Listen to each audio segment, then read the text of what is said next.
Welcome back, my beautiful collective, to the Eye of the Storm, where Spirit speaks and Tempest tells the truth in the cards. This is a carryover from the shorts, so if you are here from the shorts, say so in the comments. Let me know. You thought I was going to leave you hanging, huh? And that I wasn't going to do a full reading for those of you that picked this stone.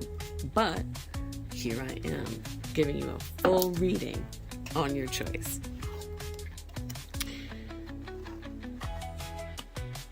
This card, the ear chakra card, it talks about you being clairaudient, receiving messages from the divine, and it talks about us noticing the messages that are appearing as sounds, as music, as words from the external sources and the internal sources. So sometimes, like, I am clairaudient, and sometimes that clairaudience will perk your ears in such a way. When Spirit is speaking to you, it'll perk your ears in such a way that it sounds or feels like you're straining to hear something.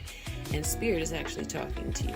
Even if it's an internal hearing, sometimes that straining to hear will happen in your ears when you're receiving the messages from Spirit. When you feel that, or if you hear ringing, there are some very common markers around whether or not you're receiving messages. But some of those messages are just as simple as asking the question and receiving the message in a song. Like, let's say you ask a question or pray about something, and the first thing that you hear is a song, and it really begins to sort of answer the questions that you had or speak on the things that you were just praying about. I've had this with more than a few clients where I read for them, and I read for them about some of their dead or something that they used to listen to all the time. And I'm like, oh, there's a song. And within minutes, it'll come on the radio. So just know that that's some of the ways that Spirit can be speaking to you and delivering their messages. They're very funny in the ways that they choose to communicate, but all of these things are signs. So by all means, pay attention, and that's what the ear chakra are speaking about. I wanted to give you a full reading because it seems like there's a pretty heavy energy around this ear chakra connection, right? So my first row of cards all came out in the reverse. The Knight of Swords, the Queen of Swords, the Page of Swords, the King of Swords. So it's like the elder son, the mother, the younger son, the husband, the whole family, whatever it is. And though this is air sign energy, it may just be a family that acts the same or has a sort of really cohesive presentation.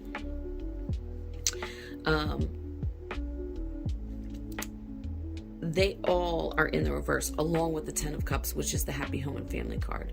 This is why I'm perceiving them as family. They may not actually be family or your family, but they may be a family or a very tight-knit, cohesive unit that appears to be as family. Even if these are friends, they're friends that operate as family or as a unit like that. They're all showing up in the reverse. And then I get the Two of Wands. The Two of Wands has a lot to do with choices that you need to make, and some of those choices are almost as equally good for you.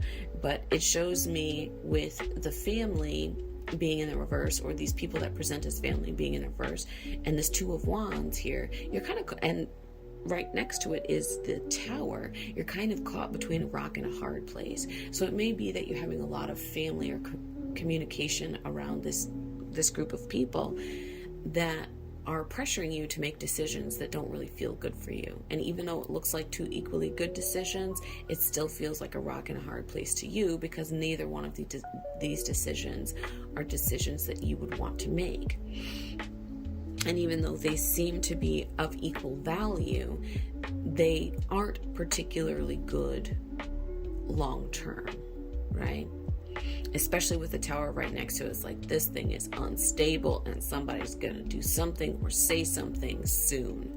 But with the Nine of Coins and the Strength card, it lets me know, and the Ear Chakra card, it lets me know that the choice that needs to be made here is that you have patience, that you seek your own counsel, that you go within a little bit. And the Nine of Coins really is a woman who is enjoying her wealth, her self being rested, and not necessarily spreading herself too thin.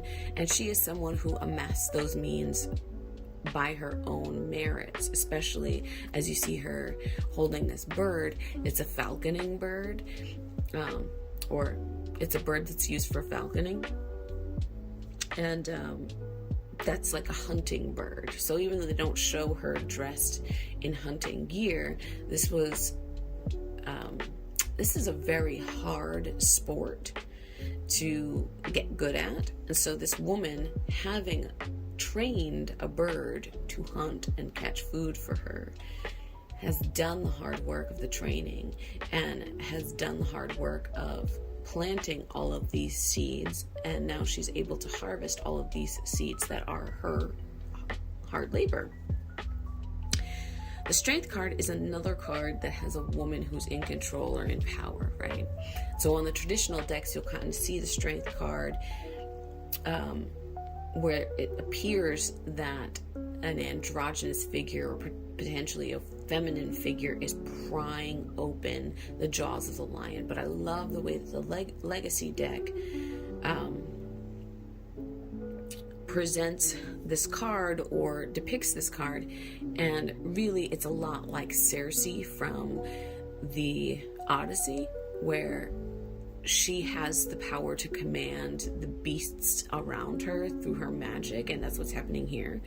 Is there isn't, even in the traditional deck, no human being is going to pry open the mouth of a lion with their sheer force. What is happening is that they're using their charismatic magnetism, or the trust that the other being has in them, to have this being open their jaws. And what it asks for is patience. So both of these cards are talking about the training or time you put in and what it takes to get an outcome.